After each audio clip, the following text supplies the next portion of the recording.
I'm N. Ramakrishnan, a deputy editor with the Hindu Business Line. I am based in Chennai.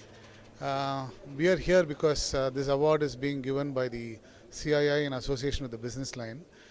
Last year, the CII and the Business Line had given similar awards to emerging entrepreneurs in Tamil Nadu, and this year we have extended it to the southern region, which covers Tamil Nadu, Andhra Pradesh, Karnataka, Kerala, and the Union Territory of Pondicherry. The award process is that the nomination forms will be available shortly on the website of the CII and the Hindu Business Line.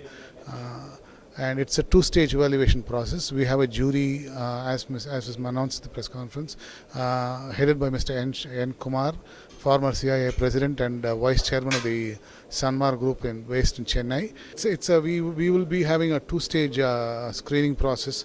The scrutiny and screening should be done based on growth and performance, with approximate cutoffs at 30 crores turnover, 30% of 3-year CAGR, cumulative average growth rate.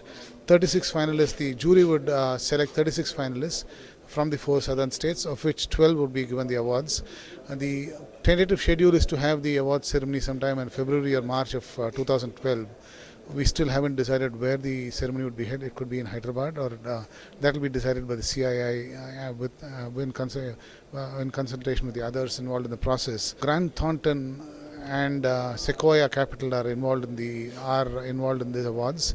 The nomination forms would be screened and on the various parameters, mainly turnover and consistent profitability record, and we would be doing a thorough background check of the nominations to make sure that the whole process is robust and mistake-free, foolproof.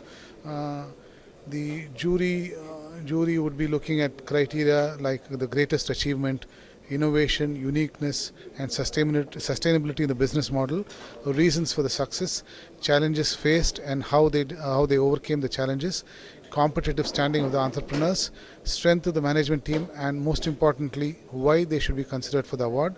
The research partner, as I said, would carry out a thorough due diligence, including a non-intrusive background check on all the 36 finalists on all available key national databases, to ensure that they are clear of financial and legal issues and are definitely worthy of being given the award, for being considered for the award.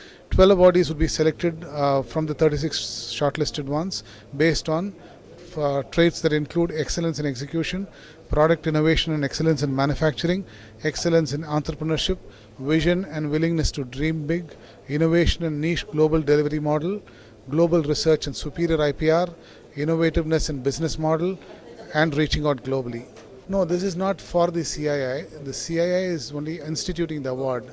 This is for entrepreneurs who need not be member.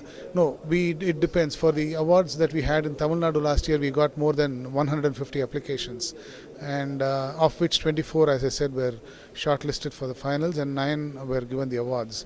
So it depends on how many applications come in from all the southern states. We'll be having road shows in all the southern states. We have announced the award today. It will be followed by a road show in Chennai the first week of September, followed by one in Madurai. Then we'll be having road shows in Bangalore, Hubli, and Kochi in Kerala. Then we CII may consider going to the smaller towns in all the 4 southern states to announce awards, so that we get a lot more applications from the smaller towns too.